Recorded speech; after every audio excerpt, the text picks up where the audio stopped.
Ang programang ito ay rated SPG. Striktong patnubay at gabay ng magulang ang kailangan. Maaaring may masiselang tema, lengguwahe, karahasan, sexual, horror o droga na hindi angkop sa mga bata. Mukhang lalo pang ang magiging magulo ang buhay ni Atoy matapos siyang layuan ni Janine at Audrey. Heto na naman ang isang katotohanang maaaring tuluyang magbago sa kanyang buhay. Dahil ngayon lumabas na nga ang tunay na mga magulang ni Ibyang. Kaya naman hindi nga maitago ni Atoy ang kanyang kalungkutan. Pakiramdam niya, isa-isa nang nawawala sa kanyang buhay ang mga taong naging mahalaga sa kanya. Sa sobrang lungkot, nasabi niya pa na baka dumating na ang panahon na tuluyan na siyang tumandang binata. Pero bago pa nga tuluyang malugmok si Atoy, may isang taong magbibigay sa kanya ng kaunting pag-asa. Si Ibyang mismo. Sinabi ng bata sa kanya na kahit anya dumating ang araw na kunin na siya ng kanyang mga tunay na magulang, hindi niya kakalimutan si Atoy. Pangako pa ni Ibyang, dadalawin niya daw ito. At kahit simpleng pangako lamang iyon, makikita ng napakalaki ng kahulugan nito para kay Atoy. Dahil alam niyang kahit mawala man sa kanyang poder si Ibyang, may espesyal na puwang pa rin siya sa puso ng bata. Samantala, isang napakalaking sikreto naman ang tuluyang matutuklasan ni na Martina at Red.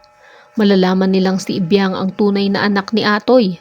Pero sa halip na sabihin ang katotohanan, lalo lang nilang gugustuhing itago ito.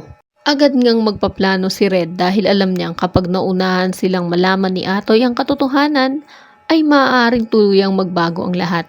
Baka magkaroon na naman ng pagkakataon na magbalikan at magkaayos sila ni Audrey. At iyon ang bagay na nais niyang pigilan.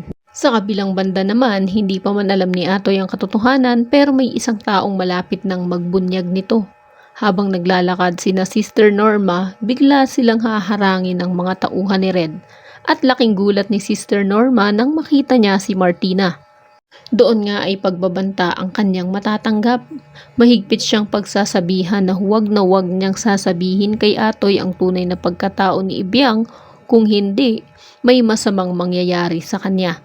Dahil sa takot, mapipilitan naman si Sister Norma na sumunod na lang.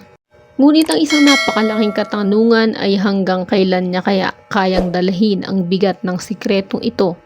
Pagkat lingid sa kaalaman ni Martina, hindi habang buhay kayang manahimik ni Sister Norma.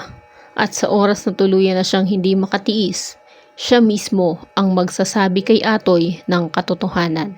At kapag nalaman na nga ni Atoy na ang batang 7 taon niyang hindi nakasama ay siya palang sarili niyang anak, sobrang galit, sakit at pagsisisi ang mararamdaman niya.